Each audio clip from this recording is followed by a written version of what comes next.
Alright, so it's been a minute since I uploaded anything.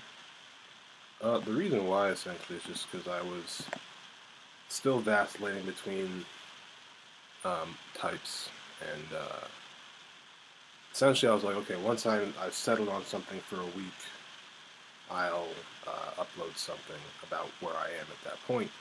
And essentially what happened is I never really settled anywhere for an extended period of time. Pretty settled now. This conceptualization might fade with time, but at least for the time being, it seems pretty solid.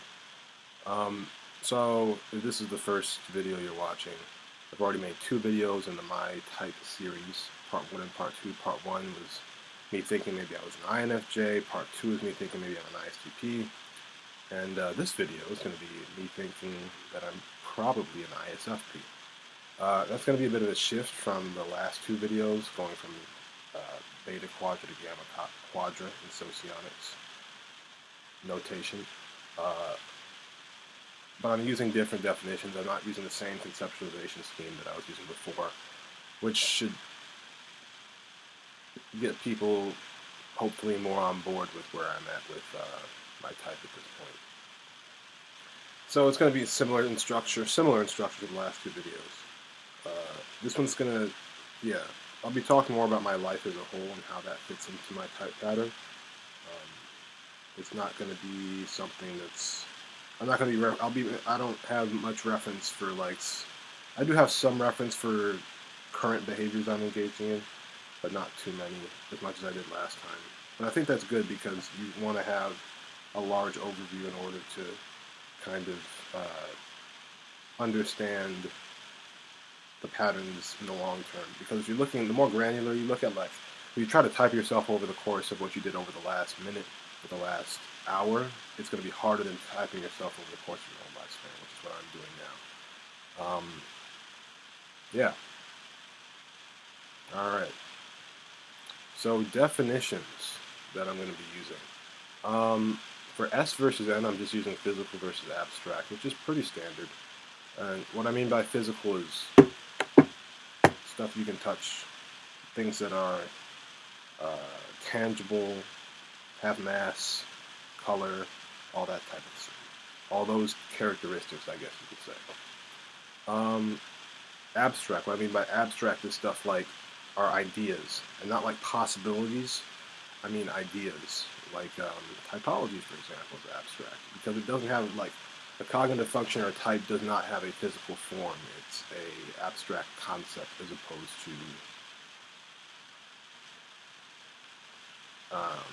a category or a class of objects. You're thinking about, with abstract, you're thinking about more ideas, and with concrete, you're not really thinking as much necessarily. Well, no, you can still be thinking, but it's just more about what you're thinking about. Are you thinking about physical stuff or abstract stuff? By abstract, I mean not tangible things that exist in your mind that you can see with your mind. Then by physical, I mean stuff that you need your senses or your body to interact with. So for T versus F, I'm doing inanimate versus animate. Essentially what that is living or non-living versus living things. That's pretty self-explanatory. Dogs are animate. Shovels are inanimate. People are animate. Shelves are inanimate. That one's pretty obvious. So, I mean, and that one isn't super widespread. Most people conceptualize feelings like emotional, which I guess is linked to biological, but I think that's kind of what the dichotomy we've been digging at this whole time.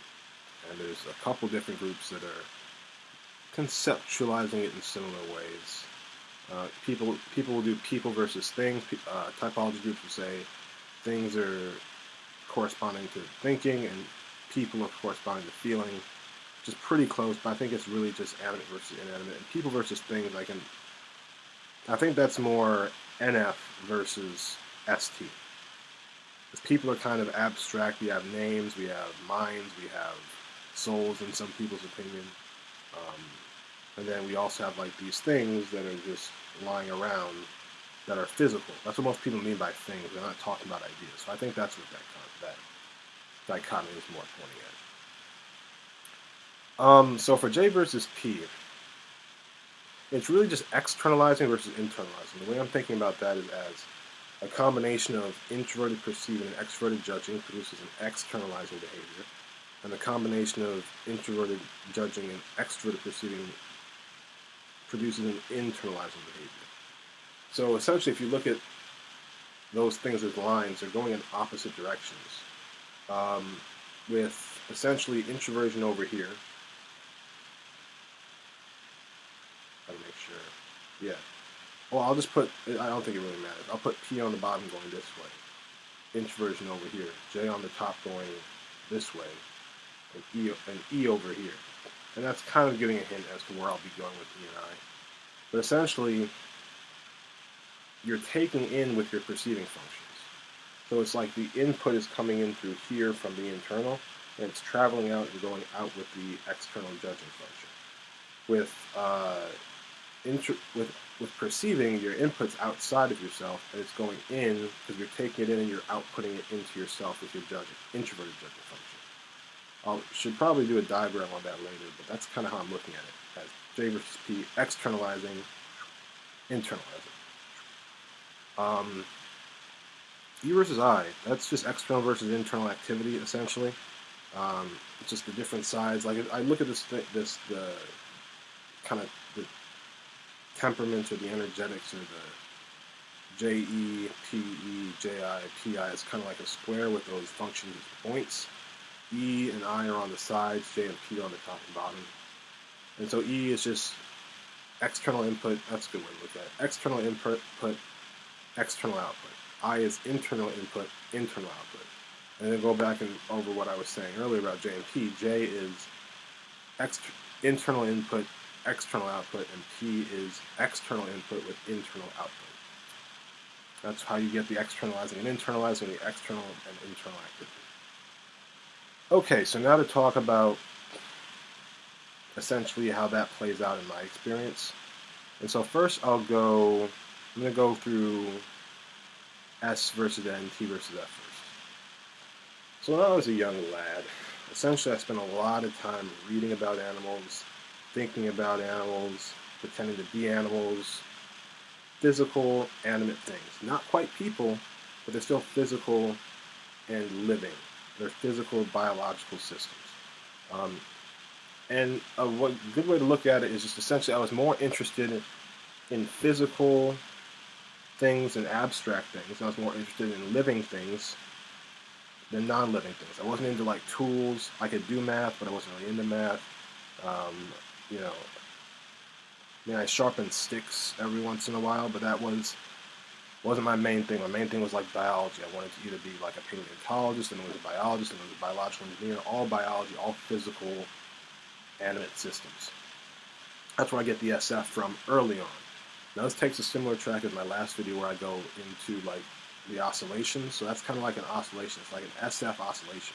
And just with that data, it's not super clear whether that's ESF, which would be the external sensory inputs, external feeling outputs, or if it's SFJ, which would be internal sensory input, external feeling output going around, or if it's ISF or SFP. Not super clear at that point which one we're seeing, but then we look and see where I went after that, psychologically speaking, and literally psychologically speaking, because I developed kind of a psychological orientation once I got to college, got into type, started looking into cognitive functions. And that is also biological, but now all of a sudden we're looking at abstract biological systems, the mind, cognitive functions, all abstract biological entities or processes or forces. So that's where I get the NF side. And we have like SF over here, NF over here. What's the joint? It's F, biological, living, animate. So when I look at that, I'm like, okay, so I'm some sort of F lead. Now there's 4 options for that. ESFJ, ENFJ, ISFP, INFP. And so then I have to after that I have to place where I was energetically, was I more introverted or extroverted at those different times where I was more SF and NF oriented. So essentially, it's kind of obvious when I got to college and I got into type stuff. This wasn't anything I was like bouncing off other people, and I did read a bit, and I haven't really made that many videos, but I'm making more now. But the main thing that people say about me during that time period is that I got very introverted. Excuse me. I got very introverted. I kind of withdrew from society and other people in order to kind of figure myself out and these functions out on my own terms, which is NF. My NF wasn't it wasn't something I wasn't making a YouTube channel about it at that point. I was doing a bit of research, but the main comment people had was that I became more introverted. A lot, very introverted. People would say too introverted sometimes. So that's INF, and then the only option, and that does fit SFP, because an ISFP has INF up here, introverted feeling, introverted intuition, but it also has introverted feeling, extroverted sensing, which is SFP. SFP, INF, ISFP. So when I look at that, that adds up pretty well, because sure, I was interested in biology and stuff, and even though I wanted to be a biological engineer, I didn't do that much working with animals or with physical biological systems. There was a lot of just kind of reading and watching nature documentaries and reading animal encyclopedias and dinosaur encyclopedias and horse encyclopedias and all these different types of animal biological interests that I had. So that's about it. ISFP is where I'm at with my type right now. Feeling pretty good about it. I guess in terms of concluding thoughts, I can add in the fact that there are some confounding factors that I think I can resolve pretty easily. Essentially, one is just my main extracurriculars in high school were basketball and kind of like theater. You can just call it theater. That's close enough. Which are extroverted and judging activities. Theater is kind of just an output. You're not really you're not bouncing off back and forth with the environment. You're just spitting something out that you've rehearsed already. Not to make theater sound bad. It's very entertaining. It's done right, but that's just kind of what it is. You're rehearsing something. You're not, and I guess you can engage a bit and improvise on stage a bit, but you're not supposed to improvise too much. At least in regular theater. So that looks like more NFJ, right? Because it's a bit abstract and biological, or social even. That's another way to look at the NF side, potentially.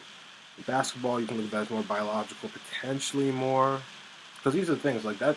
When you zoom in even a little bit, because I'm looking, when I say SFP for the first epoch of my life, I'm looking at it over the course of 18 years, essentially.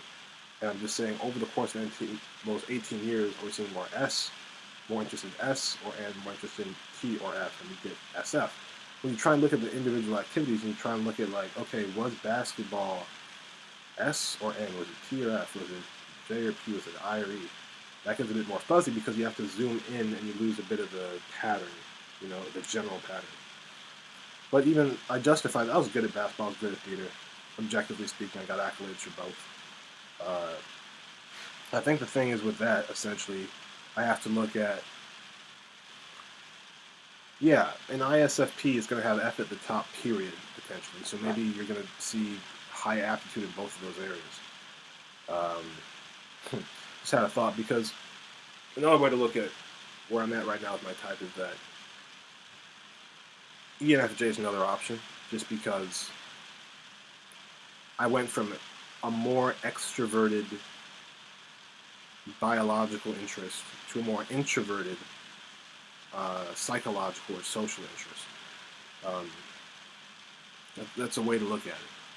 But and the fact that you're going from extroverted sensing and feeling to introverted intuition and feeling, that could be SE to NI with FE as the joint, or it could be SE to NI with FI as the joint. I'm partial right now, I think it's FI as the joint. There's an argument to be made for ENFJ, and the thing is, I might just make another video that just says why I'm an ENFJ, and then not upload both, but just think about both and then upload one. And that's kind of funny. Yeah, that's about all I have. Um, if you found this video helpful in your understanding of type or yourself, like and subscribe, as they say. Thanks.